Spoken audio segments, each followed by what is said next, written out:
We discussed authoritarian theory, we discussed libertarian theory, we also discussed social responsibility theory. So to summarize what we discussed till now, the authoritarian theory is total control of the authority over media. Libertarian theory is opposed to the authoritarian theory. They say media shall not be and should not be controlled. Social responsibility theory is the via media in between, where it ensures freedom to media, at the same time makes it socially responsible. Then we go to the next theory, what is called as the totalitarian media theory. What does this mean? Under this theoretical concept, which is one of the normative theories, it is the suppression of pluralistic society by the elite minority. So here the media is not subservient to the political thinkers nor the government. It is subservient to an ideology. That means media shall never criticize the ideological thinking of that society. That means the idea or the ideological concern of that society is under the taking the total control of media. For example, the erstwhile Russia, today China, and many of the communist countries. They do have media, but media shall not criticize the ideology under which the government works. So not only it is not criticizing, it is actually used to propagate the ideology. So this totalitarian theory comes with the development of the concept of communist or communism, where the media is subjected to control by the party ideology, not necessarily the government. But since the party runs the government, naturally it is under the control of the government. What does happen here? The elitist ideology of the government is propagated among the masses, and they are expected to follow what the party thinks or what the government says.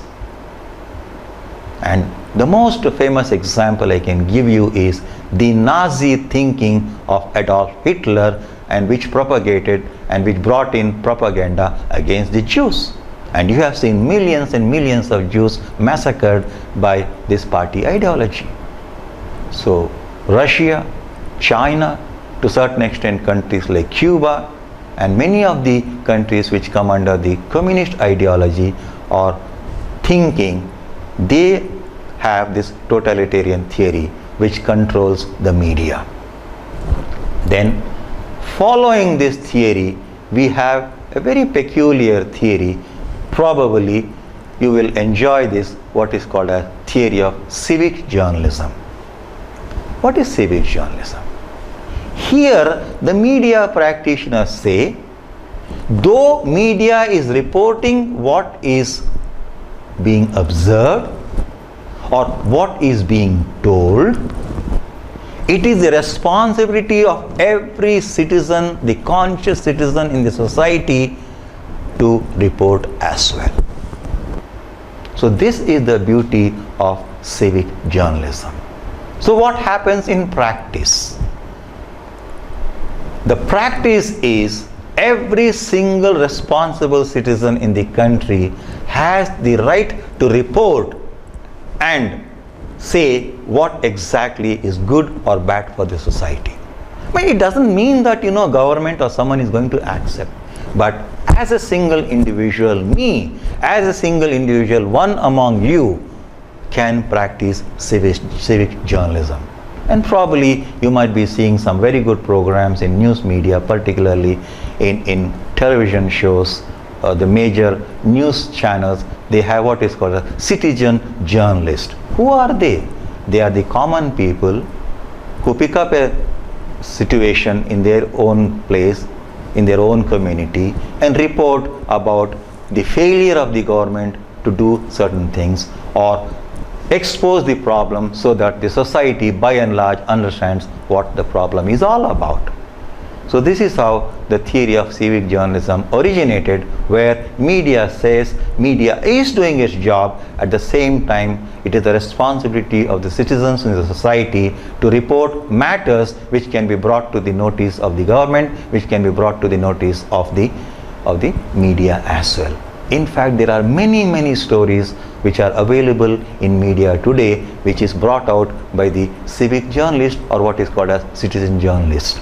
So citizen journalists report some of the things that are happening in their society, and from there onwards the media picks up the matter. I will give a very latest example of civic journalism here. It so happened in one of the villages in Maharashtra, I'm forgetting the name of the village, but the bride refused to marry, not because the bridegroom was demanding dowry. Why did she refuse to marry? She said unless and until her mother-in-law's place install a latrine, she is not going to marry. This was reported by a citizen, and later on it was picked up by the media and it became headlines. What does it mean to us? This lady has the power to refuse a marriage just because the sanitation facilities are not available in her mother-in-law's place. So fortunately, good sense prevailed. The bridegroom agreed, the mother-in-law agreed, and father, instead of giving gold as dowry, he gave a ready-made latrine to her daughter. This is the beauty of civic journalism. And now let me tell you, the best part of the civic journalism is that lady who refused to marry just because facilities were not available in the mother-in-law's place is rewarded with 10 lakh cash award by the people who propagate civic journalism, by the people who propagate sanitation. And where does this all come from? It comes from the Swachh Bharat Andolan, which is propagated by the government itself. Not only, there are many such instances where civic journalism has played a critical role in bringing about things that are happening in the society, media picking up the threads from over there, and then they all become big stories at a later stage. So government is making aware of this, media is also being aware of this, and who is playing the role? A simple citizen in the society who is reporting the matter. Then the last of the theories is the media development theory. Honestly speaking, let us not discuss this media development theory or development theory related to media, because you have a full-fledged paper called as development communication at a later stage. But anyway, in short, development theory talks about how media can be a supportive asset to the government in the social, economic and cultural development of the society. So the development theories like, say for example, Srinivas Melkote from India, Wilbur Schramm, Daniel Lerner and Roger, they all talk about development theory. What do they say?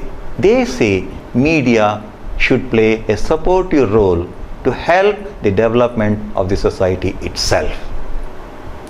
But unfortunately, the parallel drawn is very negative in nature. What is happening here is Rogers, Schramm, all of these people draw a parallel from a very developed country to a developing country and say the developing country has no resources, no facilities, media is not developed, hence the media has to play a very important role. But nonetheless, this development theory is good enough, is popular even in India, because we also practice what is called as development communication. In short, this theory advocates that media should support the government to carry the programs of the government as far as development is concerned, should support the non-government organizations to carry their own development programs for the development of the society. So here media is not necessarily socially responsible, not necessarily playing a critical role of social responsibility, but it is directly responsible for the development of the society by taking the development programs to the public. In fact, today many of the media like newspapers, television channels and even radio channels, they support development journalism. They support development reporting. And what more, the best example is the government of India is allowing the starting of community radio sets, which are nothing but supporting development communication and development in far-flung rural areas. So community radio sets are also a fine example of this development theory of media.